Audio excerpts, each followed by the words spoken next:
Hi everyone, I'm Mark Leeming from the 1 Minute Preacher. Now, when reading the Old Testament, have you ever wondered why the Israelites were so prone to worship other gods and their idols? For example, when Moses was up on Mount Sinai receiving the 10 Commandments, remember the Israelites down below approached Aaron and said, "Make us an idol." And so Aaron constructed the infamous golden calf and declared, "Here are your gods, O Israel, who delivered you up out of Egypt." What was up with that? And that wasn't an isolated incident. We see that sort of behavior all throughout the Old Testament. Why? Why was it so difficult for the Israelites to believe in just one God? Well, that will be the topic of this Thursday morning video. But first, if you have a cup of hot coffee, tea, or any other hot beverage of preference that you like to kickstart your mornings off with, a toast to a wonderful Thursday. Now, we take it for granted today that the Earth and all the other planets revolve around the sun. And so if you know the sad and tragic tale of Galileo, you may be rather puzzled as to why he was met with such resistance when he presented the idea only several hundred years ago. Now, contrary to what you were probably taught in school, it was much more than just alleged theological concerns that Galileo's theory threatened. For if what he said was true, then it fundamentally would undermine the science of the day. It would completely destroy all of their elaborate theories and calculations about planetary motions, or even why such things as apples fall to the ground.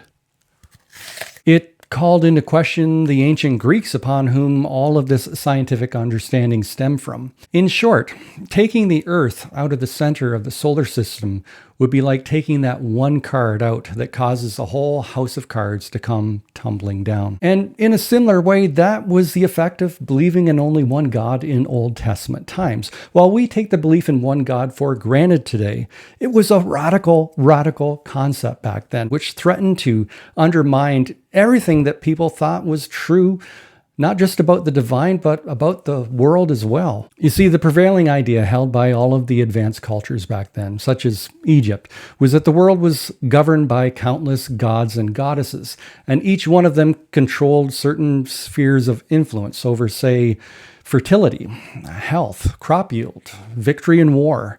The list goes on and on. And according to this religious worldview, the trick was to find out which god or goddess controlled what and how they were to be appeased and essentially kissed up to. This all required a highly complex and elaborate system of ceremonies and rituals.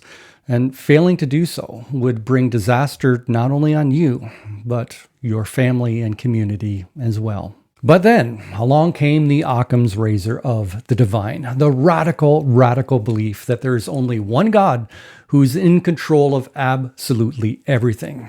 It was one-stop shopping, baby. This simple belief in just one deity did away with the need for all of the complex and elaborate ceremonies and rituals of all the other religions. Just as Galileo's idea dispelled the need for all of those complex mathematical equations needed to justify the Earth being the center of the solar system. Sadly, more often than not, the belief in just one God was just too much of a radical concept for the ancient Israelites. After all, didn't all of the advanced civilizations around them, the Egyptians, the Persians, and the Babylonians, worship many deities and worship many idols? Who were the Israelites but a small backwater nation whose ancestors used to be the slaves of the Egyptians? Who were they to think that they knew better?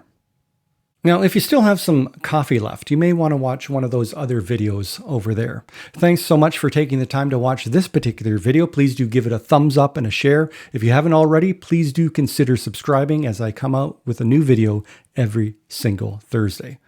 Hope to see you next Thursday. Cheers.